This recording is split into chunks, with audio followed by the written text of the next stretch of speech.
Bismillahirrahmanirrahim. There are various misconceptions which prevail regarding Islam and non-Muslims in our society. And amongst these misconceptions is the notion that all non-Muslims are second-rate citizens of an Islamic state. It is generally said that these non-Muslims should be regarded as zimmis and the jizya tax should be imposed on them. Now, I have argued elsewhere and in one of my other lectures that it has to be essentially and very primarily understood that the law of jihad and law of risala, which is clearly mentioned in the Quran, has certain limits and it has certain areas of application which have to be understood in their proper context.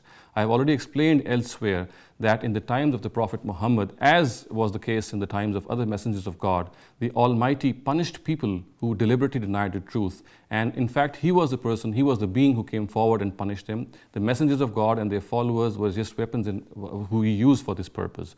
So therefore, it has to be understood that this law of the Almighty, which is rampant in the Quran, is mentioned in the Quran in various places, has to be understood in its proper context. Amongst these issues is the fact that the zimmis or non-Muslims who had become zimmis or regarded as zimmis in the time of the Prophet, they were a special category.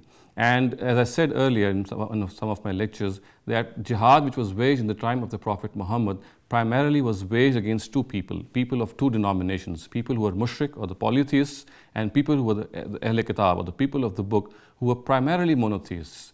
Now, amongst these monotheists, the people of the book, for them the option was that if they had deliberately denied the truth and the punishment was to be imposed on them, then if they wanted to remain on their own religion, they had to pay the jizya tax and remain subservient to a Muslim government. So it is for these people for whom the jizya tax were imposed.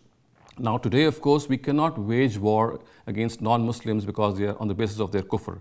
As I said in one of my lectures, this essentially relates to people of the times of the prophets of God, with whom and for whom it could be pinpointed that they had deliberately denied the truth. Today, we have no means of ascertaining whether a non-Muslim is a kafir or not, and we have also not been given permission to take up arms against non-Muslims or kuffar. This was only in the time of the messengers of God that it was allowed, and today it is not allowed. Therefore, it is incorrect to state or say that the non-Muslim citizens of today are zimmis or they are second-rate citizens. A correct word for them would be muahiz.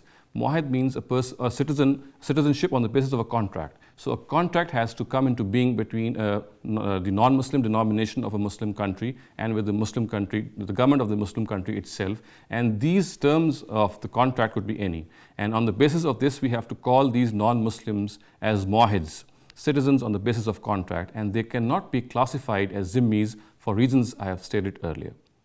أقول قولي هذا واستغفر الله لي ولكم ولسائر المسلمين والمسلمات.